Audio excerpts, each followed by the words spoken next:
And Matt? I don't know, man. Plays, make the hard plays, make the easy plays. Do everything in our power that we can to win games, get extra possessions, and blow these teams out. But at the end of the day, let's have fun and let's play our game.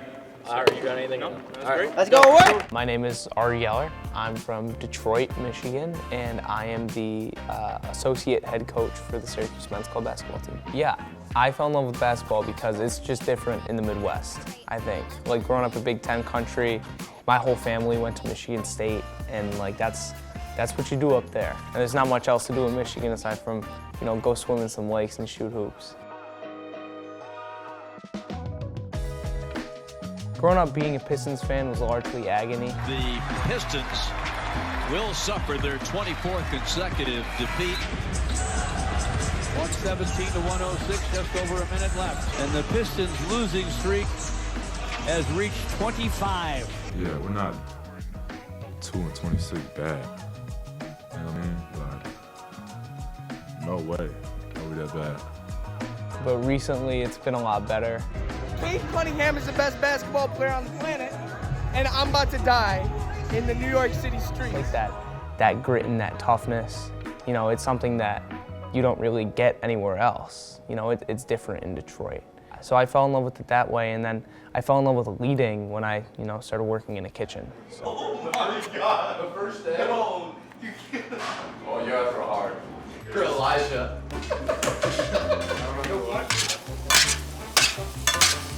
The day I got my driver's license, I got a job working at a restaurant. I was hired as a food runner, so literally just like the person, really the connector between the back of the house and the front of the house. And it was post-COVID, so it was really short-staffed. And I was really good at what I did. And we needed someone to be the expo chef, which is like the person who calls the shots. When you get hit during your rush, like it's the person who works the best under pressure. And the back of house manager and the front of house manager decided that for some reason 17-year-old me was the best person for that job. And yeah, I fell in love with it.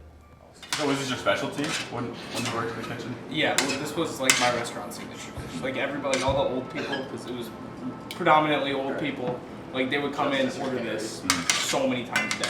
Yeah, well, you have so much free time, right? Way better basketball. Glory Rose? I've never seen it.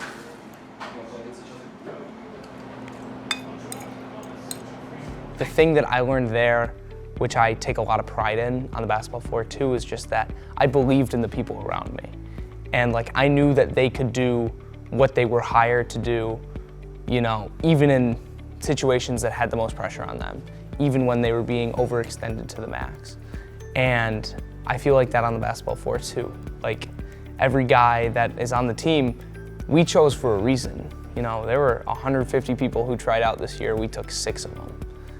So just conveying that to people, and you know, when they get on the court and they know their role, just making sure that like, you know, they got someone in their corner, and they wouldn't be here if I didn't believe in them.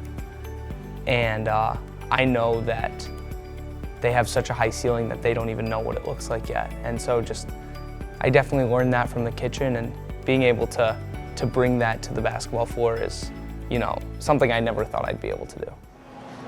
Yo, Ari, when did you realize that coaching was for you? I realized that coaching was maybe for me when I knew I wasn't going to be 6'5". I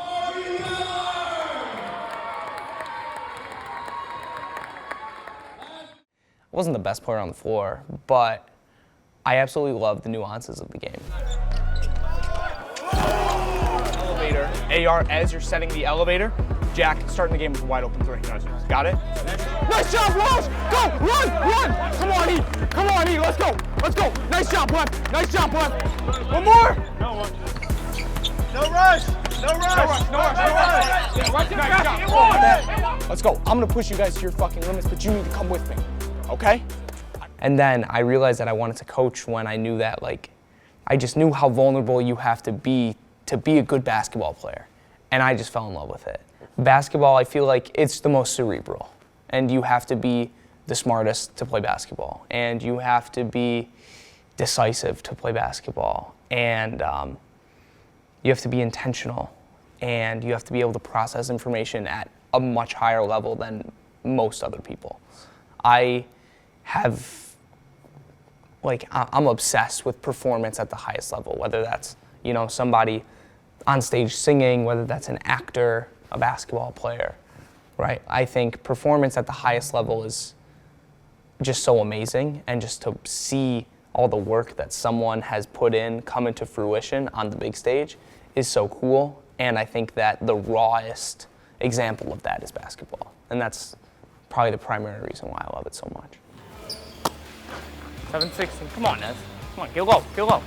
Good. Finish. If I want to be a basketball coach full time, I'm going to have to make a career out of being the bigger person. And there are people who do not like what I have to say all the time. And that's the point. The point is that, sometimes I gotta light a fire under somebody's ass. Let's go. Kill, hunt, do what you have to do. Let's go. Come on. Do you know that you're 6'5"? Yeah. Do you know that, you 230, 220, 250? Use your size.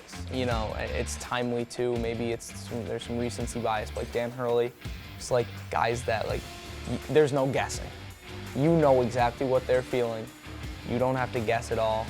I'm not the smartest guy at X's and O's. I consume an ungodly amount of basketball. So I like to think that I'm pretty smart. I got a handle on it, but I'm not gonna, always outcoach the person in front of me via, drawing up plays. You see their emotion when they're coaching. I look up to everybody like that.